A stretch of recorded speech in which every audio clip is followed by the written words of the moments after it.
I do want to thank the members on the panel who stood with us so long today, Mr. Smitherman, and I'm going to join the parade. I voted for you as well. I voted for myself, coincidentally, on the same day. But I'm going to ask you, but really the question may be one that could be answered or should be answered by everyone on the panel. National Geographic cover story this week or last week was America Strikes Oil. I realize the cover is a little incendiary, a little inflammatory, to coin a pun there. But, you know, for me, it was phenomenal to sit in the State of the Union address 3 years ago and have the President of the United States wax eloquently over the benefits of fracking and how important that was to our economy and ignore his Affordable Care Act, which he had worked so hard to get. But I think it bespeaks how important this activity is for the future of our economy. In the budget on which we will be voting in just a few hours, Chairman Ryan from the Budget Committee has placed the number in the budget for the future development of natural gas on federal lands, and I realize that's not really Texas, but on federal lands of $11 billion. For the next 10 years. That strikes me as an awfully light figure for what really should be a real boon to the American economy. Well, Dr. Burgess, it's phenomenal what is happening in the oil and gas patch these days. And again, it's all driven by technology, horizontal drilling and hydraulic fracturing. We're now producing 1.5, 1.6 million barrels a day of crude oil in Texas. That's more than the rest of the country gets from Saudi Arabia. That number could double or triple within the next 10 years, and literally we could be energy secure in America by 2020. That will quickly displace imported oil from Africa, from the Middle East, and ultimately from Russia. So America is on the cusp of having energy security, and with that, great paying jobs and revenue streams that you speak of staying here in America.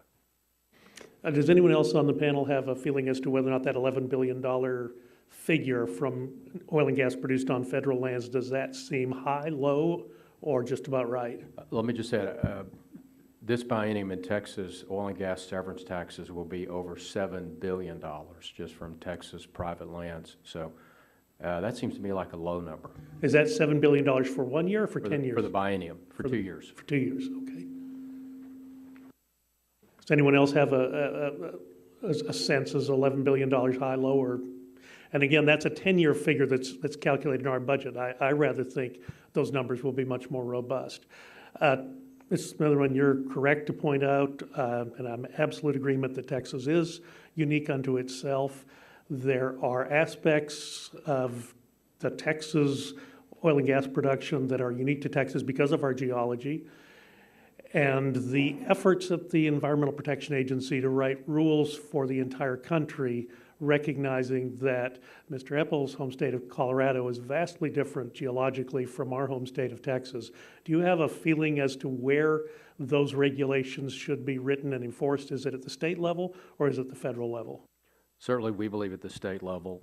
Railroad Commission employees and TCEQ employees know the underground geology of Texas better than regulators either in Washington, D.C. or with the EPA. We've been at this for over 100 years, and I think the proof is in the pudding. The amount of oil and gas that we produce and our safety record and our environmental stewardship is a real testimony to the fact that we're proud of what we do and we want to take every proactive step to maintain it. In fact, as you recall, we passed the first frac fluid disclosure rule in Texas 2 years ago. We're on the cusp. Next week, we will adopt a recycling rule for flowback water. We think will be one of the first, and some additional well integrity rules. So we're actually being proactive. And you bring up an excellent point, although the concept of horizontal drilling and hydraulic fracturing was, if I recall correctly, part of that was developed in the Barnett Shale in my home county of Denton County and has been extrapolated worldwide. But the technology changes, and the technology that's available today is not the technology that was available 5, 10, 15 years ago. And I'm grateful that you brought that point up, because I think Texas, and your office in particular, has been a leader in addressing some of the environmental concerns that have occurred as a consequence of this very, very valuable energy source. And then just to wrap up, all of the economists, with the benefit of the rectospectoscope, were able to tell us that a recession started in December of 2007. The area that I represent, overlying the Barnett Shale, had to read about it in the newspaper because we didn't feel it for almost 14 months. Now, yes, the natural gas price eventually came down to under $2, as you pointed out, and the effect on the job market was felt, but it was astounding, the economic effect of the Barnett Shale in the area of North Texas that I represent. And my only wish is we could see that economic benefit be extrapolated to the rest of the country. And I'm going to yield at this point to the Chairman Emeritus of the full committee, such time as he may consume. I